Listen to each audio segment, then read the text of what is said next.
everybody, and thank you so much for joining me today. My name is Leah Martino, and I'm the programming manager for Black People Don't Tango Productions. Today, I have the pleasure of interviewing Marquise Williams, spoken word poet, educator, artist, and musician. Keese is the co-director of the Spitfire Poetry Group in Savannah, Georgia, organizes the Savannah Spoken Word Festival, and works at Park Place Outreach Youth Emergency Shelter. Keese is a 2018 Multicultural Chamber of Commerce 40 Under 40 honoree, a UGA Red Clay National Writing Project Fellow, and his group Spitfire was nominated Best of Savannah 2013. Today, I have a few questions about you and your relationship with the Georgia Poetry Society. So firstly, how did you get involved with the Georgia Poetry Society? / how do you know? I call her Miss C. You might know her as Lucinda Clark, or Miss Clark. Good.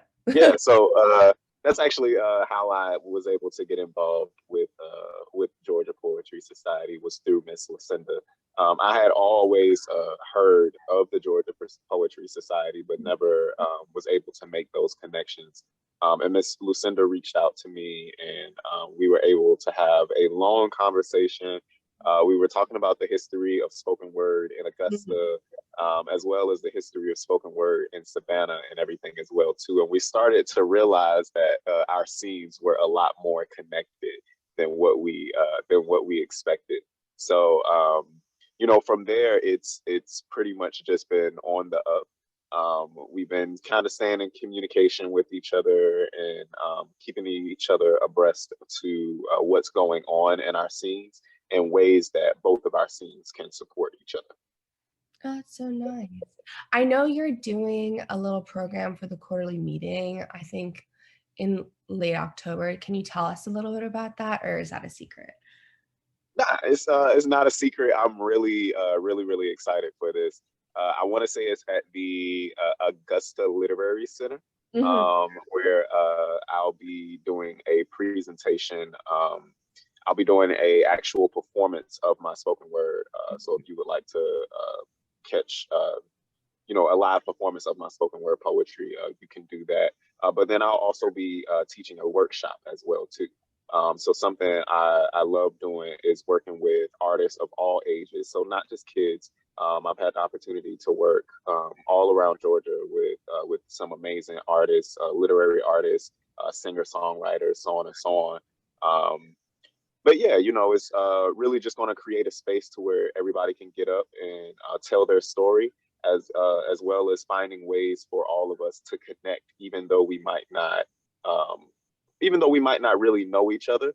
When we start to tell our story, those are ways for us to really start to connect.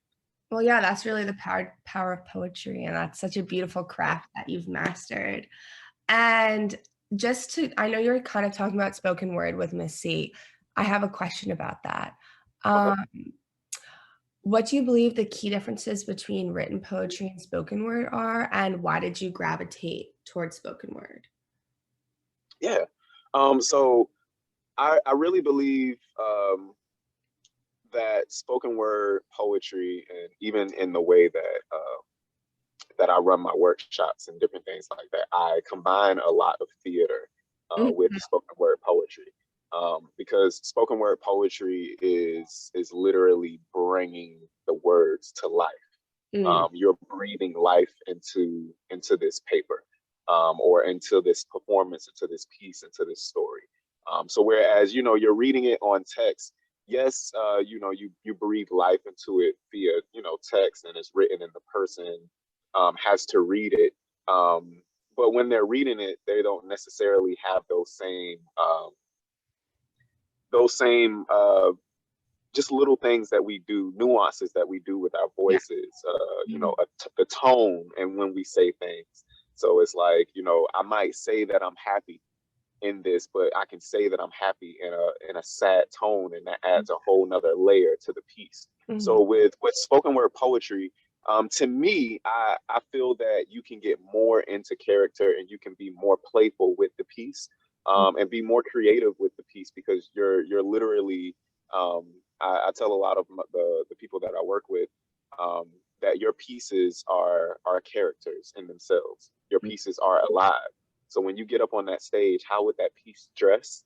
How would that piece stand? How would it talk? these pieces have personalities of themselves that are outside of even who we are. So when we get up there, we are like, I'm no longer Marquise when I get up on the stage. I am this piece.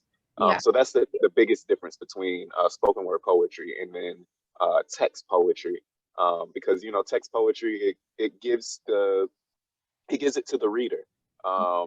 Like it gives all that power to the reader. But then in spoken word poetry, the poet or the performer still has the power to paint this picture in the way that they intended it to be seen. Mm. True. Yeah. Or like also like facial expressions. You can't get that via a Exactly. page. Yeah. Okay. Because the body, like we communicate in so many different ways.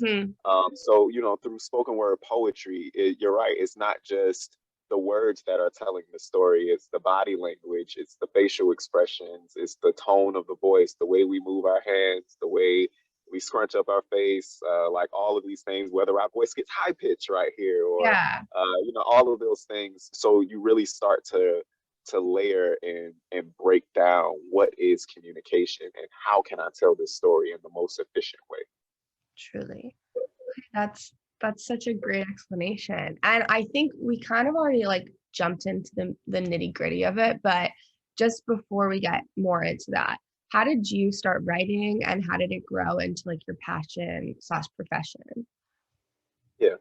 So I like to tell a lot of people that that spoken word poetry, it found me. I wasn't necessarily looking for it or anything else like that. I kind of just stumbled into this culture. So I most artists, they say that something traumatic had to happen in our lives in order for us to really start telling our story or start expressing ourselves in creative ways. And unfortunately, that is the same. That is the same for me, where something traumatic happened in my life, and my way of dealing with it was through writing.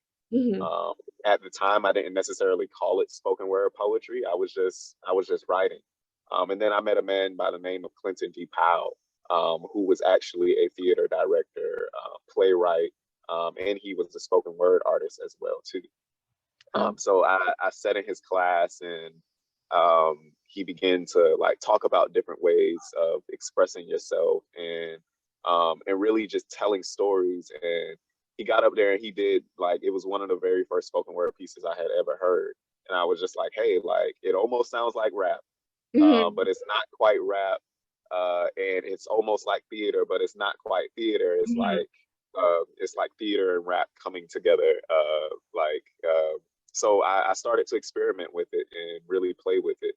And from there, I just started to see that a lot of people would come up to me after my shows and say, hey, that one piece really touched me, or hey, like you should really keep doing this, and hey, this piece, I felt like you were telling my story.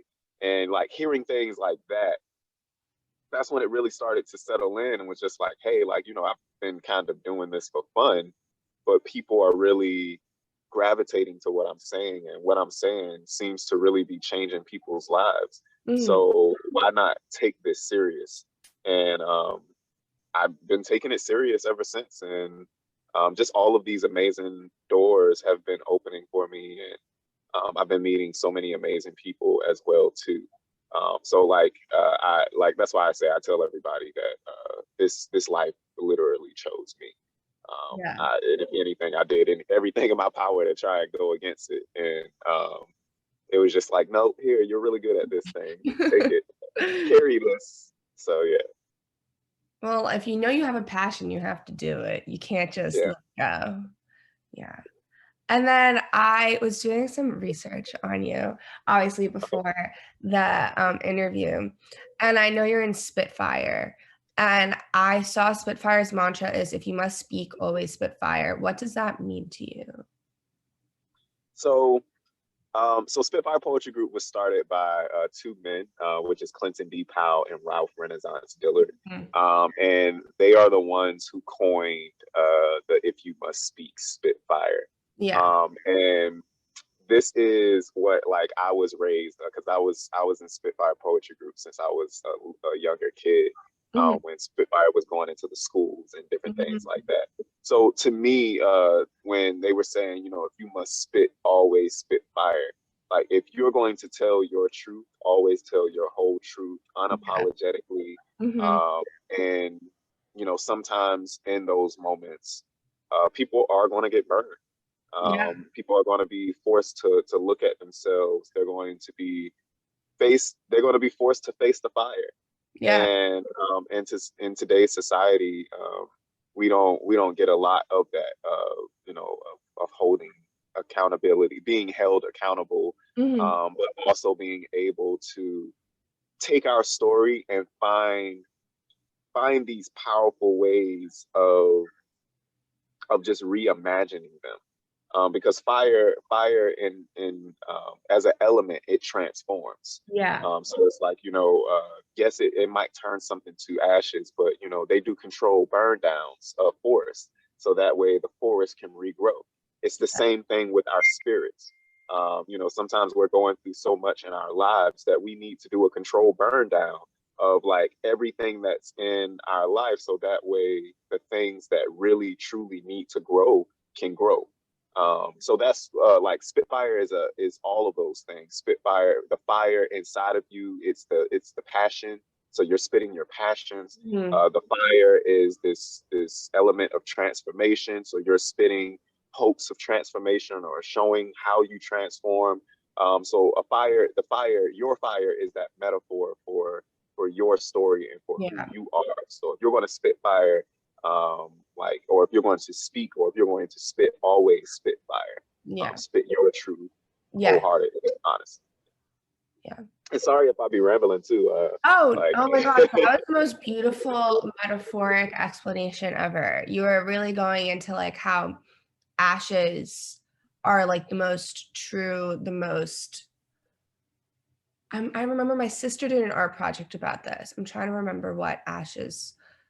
It's the most pure element yeah, because whatever destruction came from it, it transformed it completely into something exactly. new. So yeah, And I then I look, love now that. you can take. Sorry, but yeah, now you can take those ashes, and people use ashes to they make makeup out of ashes, or Yeah. they was it you can make cleaning like teeth whitening out of ashes and Mhm. charcoal and stuff like that, or even to what is it, to filter your water out. So it's like this, you're transforming, the fire transforms this thing, but then this thing is still so many things. Yeah. So it's not something that's finite, but it's infinite in the possibilities of what it could be. So that fire even is infinite in the possibilities of what it could be. So Truly. Yeah. And then my last question, not to put you on the spot or anything, but could you share a stanza of one of your favorite poems you wrote, or maybe a favorite poem you just have, or anything like that?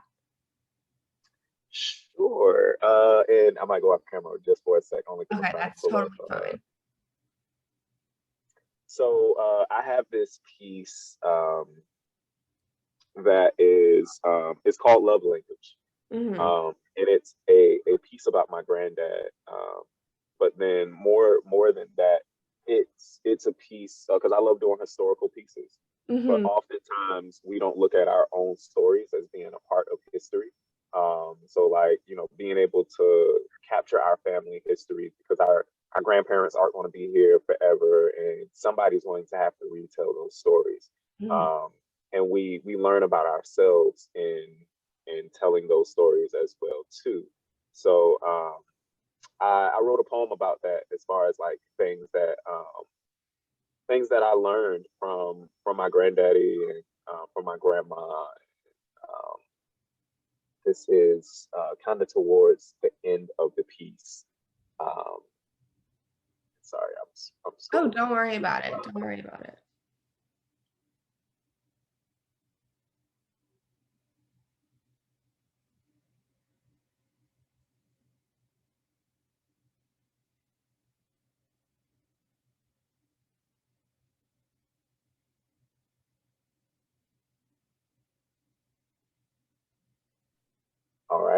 So let's see.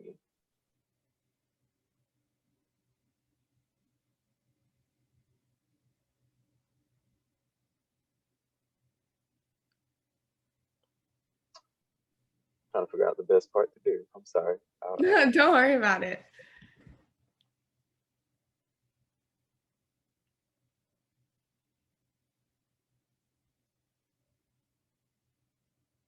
All right, so I'll just go ahead and read it. But and before I knew it, I had learned to speak a language that dares to dream and even walk if it has to, because sometimes you have to strap on your work boots and get things done for the ones you love. You have to get messy wearing your love as a fashion statement. I have learned to speak a language that is filled only after it has successfully filled vacancies and tummies rioting from a lack of nutrients. A language that will pop you on your head if you ain't patient while God is cooking up your blessings. A language that will feed you. A language that will clothe you. A language that will work for you. So yeah, that's kind of. Oh, I love that. That's so beautiful. Thank you so much for sharing. So while I was looking for the piece, I ended up finding my first draft of the piece. Oh. So there were lines that I knew that I took out that were still in this piece, and I was just like, "Whoa, okay, what am I looking at?" So that's why I was Don't worry, everything is part of the process. yes. Okay, well, thank you so much for speaking with me today. And everybody should look out for the Georgia Poetry Society quarterly meeting posted on the Georgia Poetry Society's YouTube. Okay, thank you so much, Marquise. Indeed.